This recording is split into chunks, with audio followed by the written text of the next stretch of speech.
Sejam todos bem-vindos ao Plano Anual de Leitura Bíblica. Aqui, Pastor Everton Ferreira, e nós vamos te ajudar a ler a Bíblia inteira ainda este ano.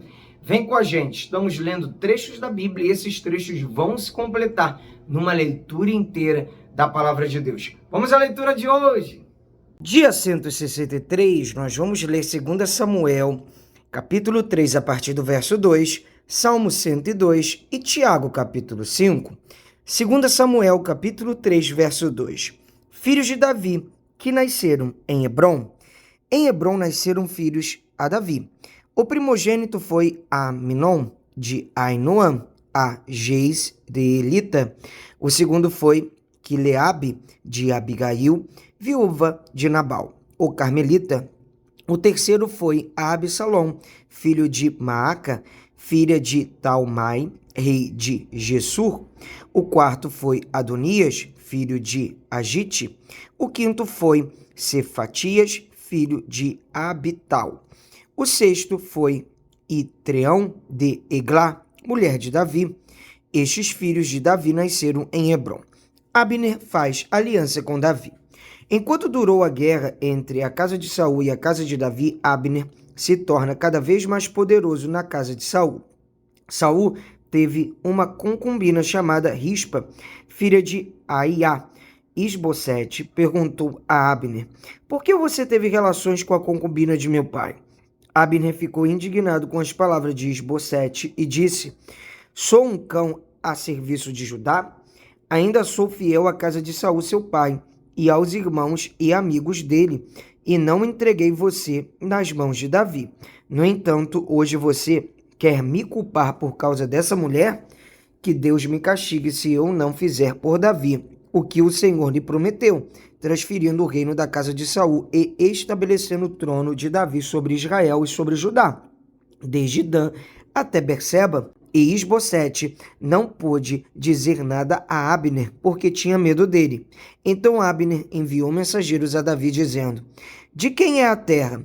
Faça uma aliança comigo, e eu o ajudarei a fazer com que todo Israel se junte a você." Davi respondeu: "Muito bem, farei uma aliança com você, porém uma coisa exijo: quando vier falar comigo, você não verá a minha face, se primeiro não me trouxer Mical, filha de Saul." Davi também enviou mensageiros a Isbosete, filho de Saul, dizendo: "Dê-me de volta a minha mulher Mical, para poder casar com ela, dei como pagamento 100 prepúcios de filisteus." Então Isbosete mandou tirá-la do seu marido Paltiel, filho de Laís. Seu marido a acompanhou, caminhando e chorando atrás dela, até Baurim. Então Abner disse a ela: "Agora vai e volte para casa." E ele voltou. Abner falou com os anciões de Israel, dizendo: "No passado vocês queriam que Davi reinasse sobre vocês. Façam isto agora, porque o Senhor falou a Davi, dizendo: por meio de Davi, meu servo, livrei o meu povo das mãos dos filisteus e das mãos de todos os seus inimigos." Abner falou também com a tribo de Benjamim, e então ele foi dizer a Davi em Hebrom tudo que agradava a Israel e a toda a casa de Benjamim. Abner foi falar com Davi em Hebrom, e 20 homens estavam com ele. Davi ofereceu um banquete a Abner e aos homens que tinham vindo com ele. Então Abner disse a Davi: "Eu me levantarei e irei para ajuntar todo Israel ao rei, meu senhor, para fazer aliança com o rei, e o meu senhor reinará sobre tudo o que quiser." Então Davi deixou que Abner partisse, e ele se foi em paz. Joabe mata Abner. Eis que os servos de Davi e Joabe vieram de uma investida e traziam consigo grande despojo. Mas Abner já não estava com Davi em Hebrom, porque este o havia deixado ir embora, e ele tinha ido em paz. Quando Joabe chegou com toda a tropa que estava com ele, disseram-lhe: "Abner, filho de Ner, veio falar com o rei, que deixou que ele fosse embora em paz." Então Joabe foi falar com o rei e lhe disse: "O que foi que o Senhor fez? Eis que Abner esteve aqui e o Senhor o deixou ir embora? Agora ele se foi. O Senhor bem conhece Abner, filho de Ner. Veio para enganá-lo, para observar os seus movimentos e sondar todos os seus planos."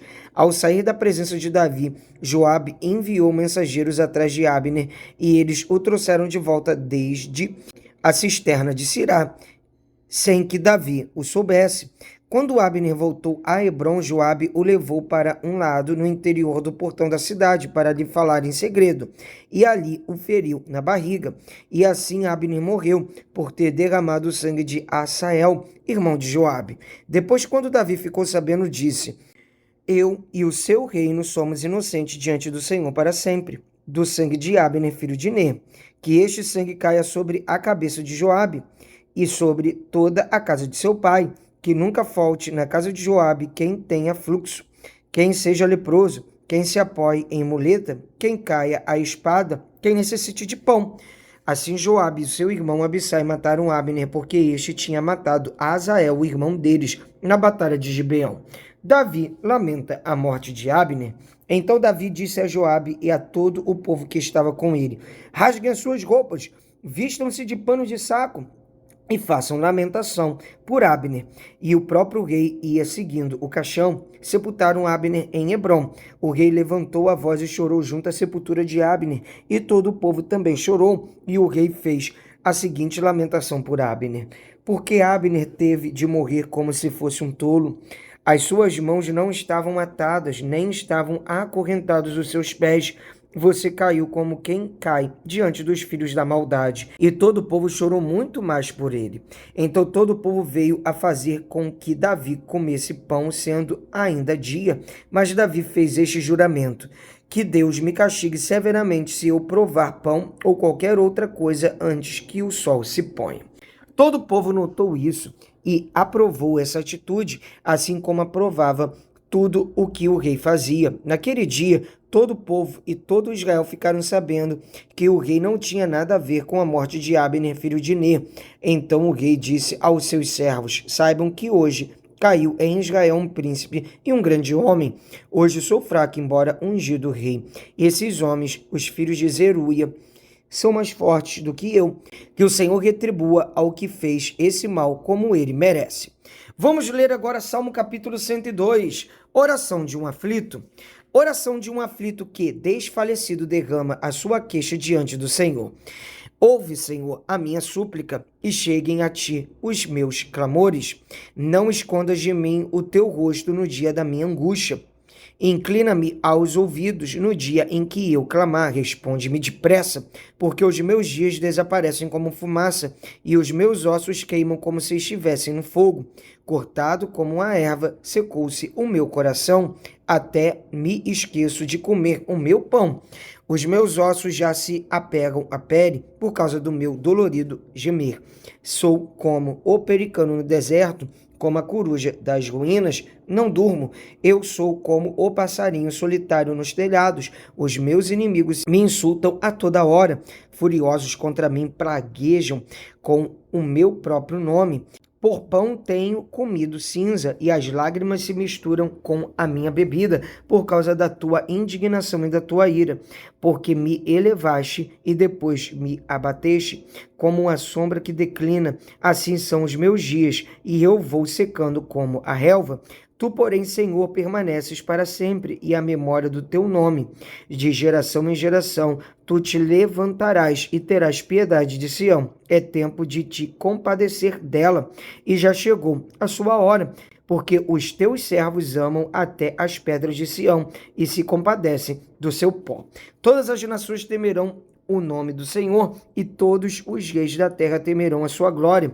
Quando o Senhor reconstruir Sião e se manifestar na sua glória, quando atender à oração do desamparado e não desprezar as suas preces, isto ficará registrado para as gerações futuras, e um povo que há de ser criado louvará o Senhor, dizendo: o Senhor do alto do seu santuário desde os céus olhou para a terra, a fim de ouvir o gemido dos cativos e liberar os condenados à morte.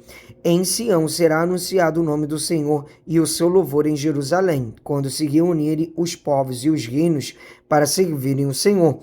Ele me abateu à força no caminho e abreviou os meus dias. Eu disse: Deus meu, não me leves na metade de minha vida.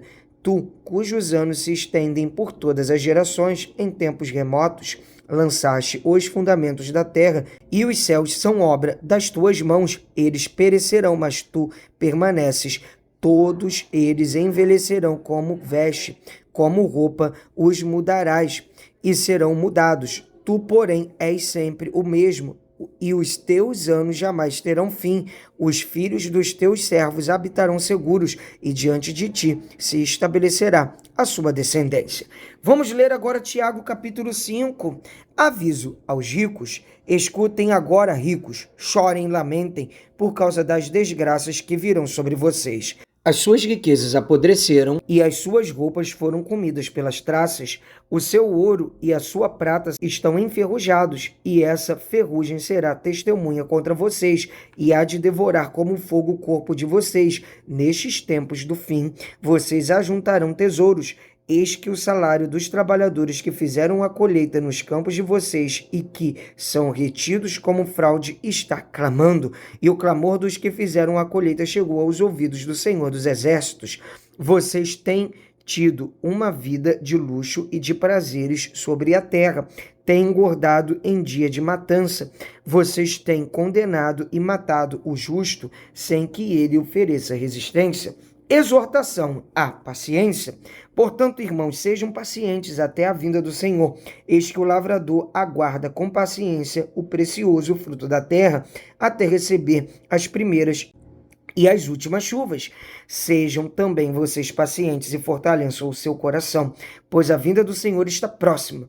Irmãos, não se queixem um dos outros, para que vocês não sejam julgados. Eis que o juiz está à porta. Irmãos, tomem como exemplo de sofrimento e de paciência os profetas que falaram em nome do Senhor. Eis que consideramos felizes os que foram perseverantes. Vocês ouviram a respeito da paciência de Jó e sabem como o Senhor fez com que tudo acabasse bem, porque o Senhor é cheio de misericórdia e compaixão. Conselhos diversos. Acima de tudo, meus irmãos, não jurem nem pelo céu, nem pela terra, nem por outra coisa qualquer, mas que o sim de vocês seja sim, e que o não de vocês seja não, para que vocês não incorram em condenação. Alguém de vocês está sofrendo? Faça oração. Alguém está alegre? Cante louvores. Alguém de vocês está doente? Chama os presbíteros da igreja e estes façam oração sobre ele, ungindo com óleo, em nome do Senhor. E a oração da fé salvará o enfermo, e o Senhor o levantará. E se houver cometido pecados, estes lhe serão perdoados. Portanto, confessem os seus pecados uns aos outros e orem uns pelos outros para que vocês sejam curados. Muito pode, por eficácia, a súplica do justo. Elias era homem semelhante a nós, sujeito aos mesmos sentimentos, e orou com fervor para que não chovesse sobre a terra. E por 3 anos e 6 meses não choveu. Depois orou de novo, e então o céu deu chuva e a terra produziu os seus frutos. Meus irmãos, se alguém entre vocês se desviar da verdade e alguém o converter, saibam que aquele que converte o pecador do seu caminho errado salvará da morte a alma dele e cobrirá uma multidão de pecados. É isso aí, de passo em passo, de fé em fé, nós vamos avançando. Te espero aqui amanhã. Não deixe de perseverar, porque é na perseverança que nós chegamos. Um abraço, pra cima!